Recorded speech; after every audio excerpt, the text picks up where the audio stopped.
ఆయన పొలంలో ఏదో నాగలితో దున్నుతుంటే అక్కడ విగ్రహం దొరికిందని, స్వయంభూ అని చెప్తారు కదా చిలుకూరు బాలాజీ. అలా ఆయన నాగలితో దున్నిస్తూ ఉండగా అక్కడేదో దొరికింది, అక్కడేదో బ్లడ్ వచ్చింది. ఆ సందర్భంగా వీళ్ళేదో పూజలు చేసి మొత్తానికి ఏమిటి అని చెప్పి చూస్తే అక్కడ ఈ విగ్రహం దొరికింది. దాన్నే తీసుకొచ్చి ప్రతిష్ఠ చేశారు. ఈ గుణాల మాధవరెడ్డి గారు కట్టించిన గుడి ఇది. అది సౌందరరాజన్ గారు కూడా చెప్తారు. గుణాల మాధవరెడ్డి అనే ఆయన కట్టించాడు కొన్ని వందల సంవత్సరాల క్రితం అనే మాట రంగరాజన్ గారు చెప్తారు. వారి తండ్రి గారు అయినటువంటి సౌందరరాజన్ గారు కూడా చెప్తారు. అయితే ఈ ఆలయానికి ఇప్పుడు అసలు ఎవరు అంటే టోటల్గా వీళ్ళే వ్యవహరిస్తున్నారు. ఇప్పుడు చిలుకూరు టెంపుల్ అనగానే ఇమ్మీడియట్గా మనకు గుర్తొచ్చే పేరు సౌందరరాజన్ లేకపోతే రంగరాజన్. ఇంకొంచెం లోతుల్లోకి వెళ్తే వాళ్ళ అన్నగారు గోపాలకృష్ణ గారు, అంతకంటే ముందు శ్రీనివాసాచార్య అని ఇంకొక ఆయన ఉండేవారు. ఈ క్రమంలో వీళ్ళు మాత్రమే, ఈ కుటుంబం మాత్రమే గుర్తొస్తుంది తప్ప ఇంకో ఫ్యామిలీ గుర్తురాదు. అక్కడ ఆ ఆలయానికి సంబంధించిన అన్ని నిర్ణయాలు వాళ్ళే తీసుకుంటున్నట్టుగా కనిపిస్తుంది. ఈ గుణాల మాధవరెడ్డి గారి వంశస్థులం అని చెప్పి కొంతమంది చాలా కాలంగా క్లెయిమ్ చేసుకుంటున్నారు. ఈ క్లెయిమ్ చేసుకుంటున్న వాళ్ళు ఒరిజినల్గా గుణాల మాధవరెడ్డి తాలూకా కాదు అని చెప్పి వీళ్ళు కౌంటర్లు దాఖలు చేస్తూ వస్తున్నారు కోర్టుల్లో. అయితే మీరెలా ట్రస్టీలు, మీరు కేవలం అర్చకులు మాత్రమే అని చెప్పి కోర్టు జడ్జిమెంట్ చెప్పి 23లో క్లోజ్ చేసింది ఈ కేసుని. ఏది ఇక్కడ బీఆర్ఎస్ ప్రభుత్వం నడుస్తున్నటువంటి రోజుల్లో క్లోజ్ చేసినప్పటికీ వీళ్ళ చేత ఎవరు ప్రమాణ స్వీకారం చేయించడం లేదనేది గొడవ, ఈ మల్లారెడ్డి గారి గొడవ. అయితే అసలు ఎండోమెంట్ డిపార్ట్మెంట్కి ఈ టెంపుల్కి ఏ సంబంధం లేదు. ఎండోమెంట్ డిపార్ట్మెంట్తోనే యుద్ధం ప్రకటించింది చిలుకూరు బాలాజీ టెంపుల్. ఎండోమెంట్ మీద వాళ్ళు యుద్ధం ప్రకటించి చాలా కాలమైంది. ఎప్పుడు 30/87 యాక్ట్ ఎన్టీ రామారావు గారు తీసుకొచ్చినప్పుడే వీళ్ళు యుద్ధం ప్రకటించారు. ఎక్కడి నుంచి వచ్చారు అసలు ఈ సౌందరరాజన్ ఫ్యామిలీ ఇక్కడికి అంటే, వీళ్ళు అహోబిలం మఠం నుంచి తెచ్చుకున్నారట. వీళ్ళు ఎవరు, మాధవరెడ్డి గారు గుడి కట్టిన తర్వాత ఇక్కడ అర్చకులు ఎవరు, అర్చన చేయటానికి ఒక బ్రాహ్మడు ఉండాలి కాబట్టి ఎవరు అని అహోబిలం మఠం నుంచి వీటిని తెచ్చుకుని అక్కడ పెట్టుకున్నారు. అదే వంశం వారు కొనసాగుతున్నారు. ఆ వంశస్థులే ఇన్ని వందల సంవత్సరాల నుంచి కొనసాగుతున్నారు. ఈ కొనసాగుతున్న క్రమంలో ఈ అనువంశక అర్చకత్వాన్ని రద్దు చేస్తూనే ఆయన చట్టం చేసింది రామారావు గారు. అకార్డింగ్ టు ఎన్టీఆర్ యాక్ట్ పెడితే అనువంశక అర్చకత్వం రద్దయింది కాబట్టి అప్పటికి అంటే 87లో ఆ చట్టం వచ్చే నాటికి ఎవరైతే అక్కడ అర్చన చేస్తున్నారో వారి వయసు రీత్యా వారు రిటైర్ అయిపోవాలి. రిటైర్ అయిపోయిన తర్వాత అది ఎండోమెంట్ డిపార్ట్మెంటా ఏపీపీఎస్సీనా అప్పటి వాళ్ళు రిక్రూట్ చేసినటువంటి అర్చకుడు అర్చన చేయాలి. కాబట్టి వాళ్ళు దీనికి వ్యతిరేకంగా ఫైట్ చేస్తూ వచ్చారు. ఈ అనువంశక అర్చకత్వం రద్దు, మిరాసీదారుల రద్దు, ఇవన్నీ ఆ చట్టంలో వారు ప్రతిపాదించారు అప్పటి ముఖ్యమంత్రి గారు. ప్రతిపాదించడంతో పాటు ఆయన అన్న మాట ఏంటంటే రిటైర్మెంట్ ఉంటుంది, అర్చకులకు కూడా రిటైర్మెంట్ ఉంటుంది, రిటైర్ అయిపోయిన తర్వాత మేము రిక్రూట్మెంట్ చేస్తామన్నాడు ఆయన. ఈ అర్చకుల్ని తయారీ చేయటం కోసం ఒక వైదిక్ విశ్వవిద్యాలయాన్ని కూడా ప్రారంభించాలనుకున్నాడు ఆయన. అనుకుని దానికి సంబంధించిన ప్లాన్ జరిగింది. అన్ని కులాల వాళ్ళకే అక్కడ అర్చకత్వము ఇవన్నీ నేర్పించాలి, నేర్పించి వాళ్ళ నుంచి అక్కడ కూడా రిజర్వేషన్ అమలు చేసి అన్ని గుళ్ళల్లోనూ అన్ని కులాల వాళ్ళతోనూ అర్చన చేయించుట అనే ప్రోగ్రాం ఒకటి టేకప్ చేశారు. సరే, వీటన్నిటి మీద నిరసన వ్యక్తం చేసింది ఆ రోజున అర్చక సంఘాలు అందరూ.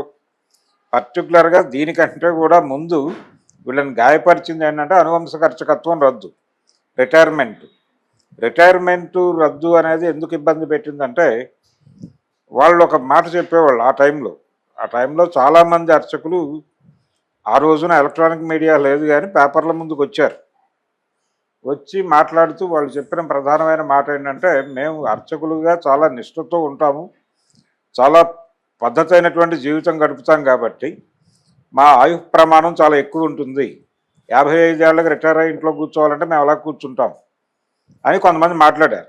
సరే, అది నిజం అనుకున్నా ఏదనుకున్నప్పటికీ ఆయన అనుకున్న పద్ధతిలో ఆయన ఒక డిజైన్లో వెళ్ళిపోయాడు రామారావు గారు. అప్పుడు వీళ్ళు ఏం చేశారంటే హుండీ తీసి బయటపడేశారు. దేవాలయానికి ఆదాయమే లేనప్పుడు దేవాదాయ శాఖకి గుళ్ళో ఏం పని అప్పుడు ఈ ఉద్యమానికి మద్దతు ప్రకటిస్తూ, అంటే ఈ ఉద్యమాన్ని డిజైన్ చేయాలి అనేటువంటి ఆలోచన సౌందరరాజన్ గారు అప్పటికి ఉస్మానియా రిజిస్ట్రార్గా ఉన్నాడు. ఆయన ఆ పదవికి సెలవు పెట్టి వచ్చేసి తర్వాత ఆయన రిజైన్ చేశాడు అని చెప్పి అంటారు. ఆ తర్వాత ఎప్పుడో రిజైన్ చేశాడు. వచ్చి వాక్ అనేటువంటి ఒక పత్రిక పెట్టి టెంపుల్ ప్రొటెక్షన్ మూమెంట్, టెంపుల్ని ఎవరి నుంచి కాపాడుకోవాలి, ప్రభుత్వాల నుంచి కాపాడుకోవాలి. ప్రభుత్వాల నుంచి కాపాడుకోవాలంటే ఏం చేయాలి అనేసి ఈయన అర్చక సంఘాల అందరితోనూ కలిసి ఒక ఉద్యమాన్ని నిర్మించారు, టెంపుల్ ప్రొటెక్షన్ మూమెంట్ అని. ఈ టెంపుల్ ప్రొటెక్షన్ మూమెంట్లో భాగంగానే ఇది యాక్చువల్గా వీళ్ళు ఏం చెప్తున్నారు, ఇప్పుడు మల్లారెడ్డి గారు 56లోనే మేము ఎండోమెంట్లోకి దీన్ని తీసుకెళ్ళాం, అంటే ఈయన తండ్రులు తాతలు దీన్ని ఎండోమెంట్లోకి తీసుకెళ్ళినట్టుగా ఈయన చెప్తున్నాడు. ఎండోమెంట్ గుడే ఇది అని. ఎండోమెంట్ గుడి కాబట్టే లోపలికి హుండీ వచ్చింది ఆ రోజున. ఏ హుండీ అయితే సౌందరరాజన్ బయటపడేశాడో ఆ హుండీ ఎప్పుడు వచ్చింది, వీళ్ళు ఎండోమెంట్లోకి వెళ్ళినప్పుడు వచ్చింది. ఆ వచ్చిన హుండీని ఆయన బయట పారేసి, నేను ఏ రకమైనటువంటి ఆదాయం వద్దు నాకు ఈ గుడికి, ఆ ధర్మకర్త ఇచ్చినటువంటి భూమి, ఆ గుణాల మాధవరెడ్డి గారు కొంత ల్యాండ్ ఇచ్చాడు దీనికి, ఆ ల్యాండ్ మీద వచ్చేటువంటి సంపద ఏదైతే ఉంటుందో దాంతోనే మేము దీన్ని నిర్వహిస్తాం తప్ప, లేకపోతే మా సేవింగ్స్ నుంచి వాళ్ళు అందరూ ఉద్యోగాలు చేశారు. గోపాలకృష్ణ గారు హిందుస్థాన్ లివర్లో చాలా పెద్ద పొజిషన్లో బయటకు వచ్చాడు ఆయన. సో మేమందరం సంపాదించినటువంటి డబ్బులలో నుంచి మేమేదో తిప్పలు పడతాం, ఈ టెంపుల్ ప్రొటెక్షన్ మా బాధ్యత అని మేము గొడవ చేసిన రోజున, ఉద్యమం చేసిన రోజున మా తరఫున ఈ ఆలయ ధర్మకర్తలు ఎవరు లేరు అనేది వాళ్ళ క్లెయిమ్. అప్పటి నుంచి టెంపుల్ అంటే వాళ్ళుగా మారిపోయింది. సౌందరరాజన్ గారు చాలా అద్భుతమైనటువంటి మోడర్న్ అవుట్లుక్ ఉన్నటువంటి అర్చకుడు. ఆయన ఉస్మానియా రిజిస్ట్రార్గా చేశారంటే ఆయన జ్ఞానం ఏ స్థాయిలో ఉంటుందో మనం అర్థం చేసుకోవచ్చు. ఆయన ఇప్పుడు ఈ మల్లారెడ్డి గారు ఏం మాడుతున్నాడు, ఈ చుట్టుపక్కల ఆలయాల కంటే కూడా ఇక్కడ ఆదాయం ఎక్కువ ఉంది అంటున్నాడు. వీళ్ళేమో అసలు ఆదాయమే లేదు గుడికని చెప్తున్నారు. పార్కింగ్ ద్వారా 20 లక్షల పైన వస్తాయని చెప్తున్నాడు ఈయన. పార్కింగ్ ద్వారా 20 లక్షలు వస్తాయి, రకరకాల పద్ధతుల్లో ఫండ్స్ వస్తున్నాయి ఈ ఆలయానికి. ఈ ఫండ్స్ నెలకి కోట్ల రూపాయల్లో ఉంటున్నాయి, వస్తే రావచ్చు, కానీ దానికి ఆధారాలు చూపించే పరిస్థితి లేదు అక్కడ.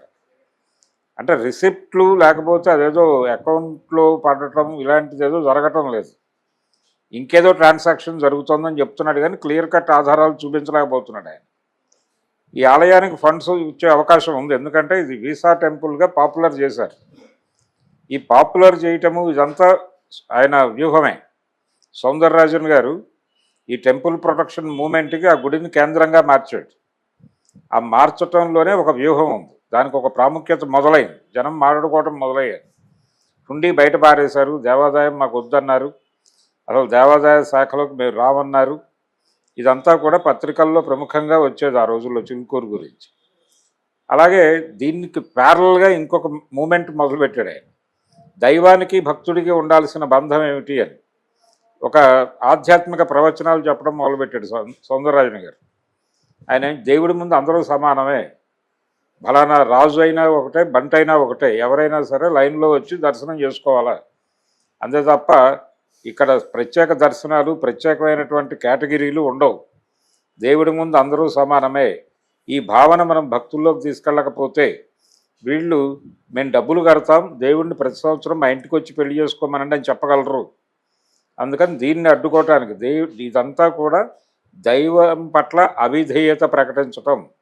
అందుకని ఎట్టి పరిస్థితుల్లోనూ దైవానికి ఉండేటువంటి ప్రత్యేకతను కాపాడటం కోసం మేము ఈ ఉద్యమం చేపట్టామని చెప్పేవాడు ఆయన. అంటే దీనికి ఒక కాన్సెప్ట్ డిజైన్ చేశాడు ఆయన. అంటే ఈయన ఒరిజినల్ ప్రోగ్రామ్ ఏంటి, టెంపుల్ని దేవాదాయం నుంచి కాపాడుకోవటం, ఎండోమెంట్ డిపార్ట్మెంట్ నుంచి టెంపుల్ని కాపాడుకోవడం కోసం ఈయన హుండీ బయటపడేశాడు. దేవుడికి ఆదాయం లేదని చూపించడం కోసం టికెట్లు తీసేశాడు, ప్రత్యేక అర్చనలు తీసేశాడు. ఇదంతా టెంపుల్ ప్రొటెక్షన్ మూమెంట్లో భాగం. కానీ దీన్ని ఆధ్యాత్మికం మార్చాడు. దైవానికి ఉండాల్సినటువంటి ప్రాధాన్యత ఏమిటి, ప్రత్యేకత ఏమిటి, దాన్ని కాపాడటం కూడా ఈ ఉద్యమంలో అంతర్భాగం అని దానికి ఒక తాత్వికత జోడించి మాట్లాడటం మొదలుపెట్టాడు ఆయన. దీంతో దీని ఇంపాక్ట్ జనంలోకి వెళ్ళింది. 90 దశకంలో మనకి లిబరలైజేషన్ మొదలైన తర్వాత ఇక్కడి నుంచి ఇంజనీరింగ్ కాలేజీల్లో ఉత్పత్తి అయ్యేటువంటి విద్యార్థులందరూ అమెరికా వెళ్ళటం అనే ప్రోగ్రాం డిజైన్ అయింది. ఈ డిజైన్ అవుతున్న టైంలో చాలామంది అక్కడికి వెళ్ళి వీసాలు అప్లికేషన్ అక్కడ పెట్టి వెళ్ళి కనుక ఇస్తే అది పని అయిపోతుంది అన్న పద్ధతిలో ఒక ప్రచారం జరిగింది. ఈ ప్రచారం కూడా వ్యూహాత్మకంగానే వీళ్ళు డిజైన్ చేశారు. తద్వారా చిలుకూరు టెంపుల్ వీసా టెంపుల్గా మారింది. వీసా గాడ్గా మారిపోయాడు ఆయన, చిలుకూరు వెంకటేశ్వర స్వామి. ఇలా ఒక అద్భుతమైనటువంటి పద్ధతిలో ఆ గుడిని ప్రమోట్ చేశాడు ఆయన రకరకాలుగా. ఈ ప్రమోషను ఇప్పుడు వస్తున్నటువంటి డబ్బులు, వీళ్ళు చెప్తున్నటువంటి మల్లారెడ్డి చెప్తున్నటువంటి కోట్ల రూపాయలు నిజంగా వస్తాయి, ఈ ప్రమోషన్లో నుంచి వస్తున్నాయి. సో మేం మార్కెట్ చేసాం దేవుణ్ణి, సో ఆ మార్కెట్ నుంచి వస్తున్నటువంటి డబ్బులు ఖచ్చితంగా మావే అంటాడు ఆయన. ఎవరు ఆ క్లెయిమ్ చేసుకునే అధికారం వాళ్ళకే ఉంది. ఎవరికి? సౌందరరాజన్ ఫ్యామిలీకే ఉంది, రంగరాజన్కి మాత్రమే ఉంది. వీళ్ళేం చేశారు? వీళ్ళకి ఆ డిజైనే తెలియదు కదా. వీళ్ళు ఇప్పటికీ 50వ దశకం 52, 54లోనో మేము ఎండోమెంట్లో పెట్టాం ఈ గుడిని అని చెప్తున్నాడు ఆయన ప్రెస్ మీట్లో. అలాగే మీడియాతో చాలా ఇంటర్వ్యూస్ ఇచ్చాడు ఆయన. ఆ ఇంటర్వ్యూస్లో కూడా అదే చెప్తున్నాడు ఆయన. తర్వాత వీళ్ళకి ఎప్పుడైతే కోర్టు నుంచి పాజిటివ్, అంటే కోర్టు ఏం చెప్పింది, మీరు అర్చకులు మాత్రమే, మేమే టోటల్ గుడి, ఈ గుడి బిలాంగ్స్ టు అవర్ ఫ్యామిలీ, మేము అనువంశక అర్చకత్వం 100 ఏళ్ల నుంచి చేస్తున్నాం ఇక్కడ, సో ఖచ్చితంగా ఈ గుడిలో మాకు హక్కులు ఉంటాయని మాట్లాడుతున్నాడు ఆయన. ఎవరు? అర్చకుడు సౌందరరాజన్ గారు. సౌందరరాజన్ గారి ఆర్గ్యుమెంట్నే ఈయన కొనసాగిస్తున్నాడు. ఎవరు? రంగరాజన్. ఈ రంగరాజన్కి వీళ్ళందరికీ కూడా ఒక రకంగా తాత్వికత చాలా బలంగా ఉంది, వీళ్ళు స్టడీ చేశారు. రెండోది మూమెంట్ ఉంది వీళ్ళకి, ఒక మూమెంట్ చేసినటువంటి ఒక స్పిరిట్ ఉంది. ఈ మూమెంట్లో భాగంగా వాళ్ళు చాలామందిని కలిశారు, చాలామందిని ఇంటరాక్ట్ అయ్యారు, చాలామందితో సెమినార్లు పెట్టారు. రాజకీయ నాయకులతో వీళ్ళకి మంచి అనుబంధం ఉంది ఈ ఉద్యమంలో భాగంగా. వైఎస్ రాజశేఖర రెడ్డి గారు ఆ టెంపుల్ నుంచే తన ఎన్నికల యాత్ర ప్రారంభించాడు. 2004 ఎన్నికల్లో ఆయన గెలుపు వెనకాల చిలుకూరు బాలాజీ ఆశీర్వాదం ఉందని చాలామంది అనుకున్నారు ఆ రోజుల్లో. ఆ టెంపుల్ నుంచి ఆయన ప్రారంభిస్తూ ఒక మాట చెప్పాడు. ఆయన ఏమన్నాడంటే, నేను గనక అధికారంలోకి వస్తే సుప్రీంకోర్టులో గవర్నమెంట్ తరఫున మేము కంటెస్ట్ చేయము. అప్పటికి ఎన్టీఆర్ యాక్ట్ మీద సుప్రీంకోర్టులో వివాదం నడుస్తుంది. నేను గవర్నమెంట్ నుంచి కంటెస్ట్ చేయను, కంటెస్ట్ చేయకపోతే వీళ్ళకి అనుకూలంగా డిగ్రీ వస్తుంది, అర్చక సంఘాలకు అనుకూలంగా.